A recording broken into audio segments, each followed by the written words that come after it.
In Genesis 20, we find Abraham once again journeying into foreign territory, this time settling in the region of Gerar.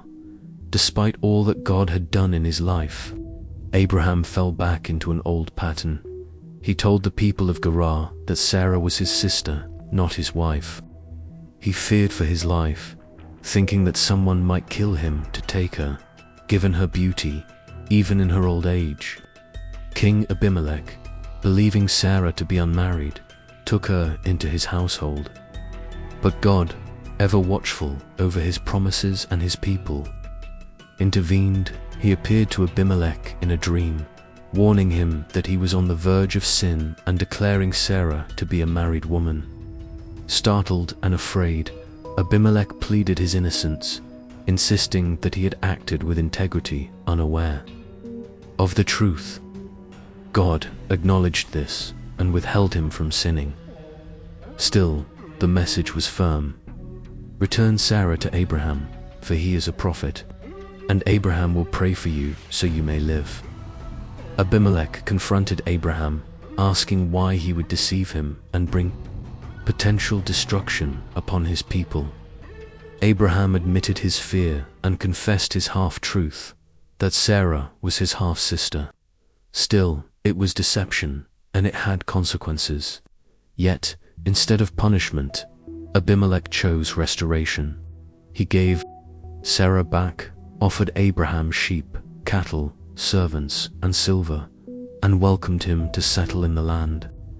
Then Abraham prayed, and God healed Abimelech and his household, opening the wombs of the women that had been closed because of Sarah's presence. If you've ever felt like you're walking through life with foggy vision unsure of your purpose, overwhelmed by noise, or questioning truth, there's a book that might speak right to your heart. It's called Clearing the Fog by Georgie Mackenzie. In a world filled with distractions, confusion, and deception, Clearing the Fog invites you to break free from the illusions that cloud your path and discover the transformative power of truth, faith, and intentional living. You'll find the Audible link in the description. Be sure to check it out. Clarity might be just a chapter away. Genesis 21 is a chapter of miraculous fulfillment and human emotion. After decades of waiting, of wandering through seasons of hope and doubt, Sarah finally gave birth. God visited her, just as he promised, and she bore Abraham a son in their old age. They named him Isaac, meaning he laughs. For this child brought not only laughter to Sarah, but also the manifestation of God's unwavering promise. This was not just the birth of a boy, it was the birth of a nation in seed form, a living testament to God's faithfulness, even when human patience has worn thin. Abraham circumcised Isaac on the 8th day, as commanded, signifying the covenant between God and his descendants. But where there is blessing, there can also be tension. Ishmael, the son of Hagar, began to mock Isaac. Sarah, fiercely protective of the promise, demanded that Abraham send Hagar and Ishmael away. This grieved Abraham, for Ishmael was his son too. But God told Abraham not to be distressed. He reminded Abraham that Isaac was the promised heir, yet also assured him that Ishmael would become a great nation, for he was also Abraham's seed. With sorrow in his heart, Abraham sent Hagar and Ishmael away with water and bread. Wandering through the desert, they ran out of provisions. Hagar placed her child under a bush and sat apart, weeping, unable to bear the sight of him dying. But God, merciful, attentive, heard the boy's cry. An angel called out to Hagar, encouraging her, opening her eyes to a well of water nearby.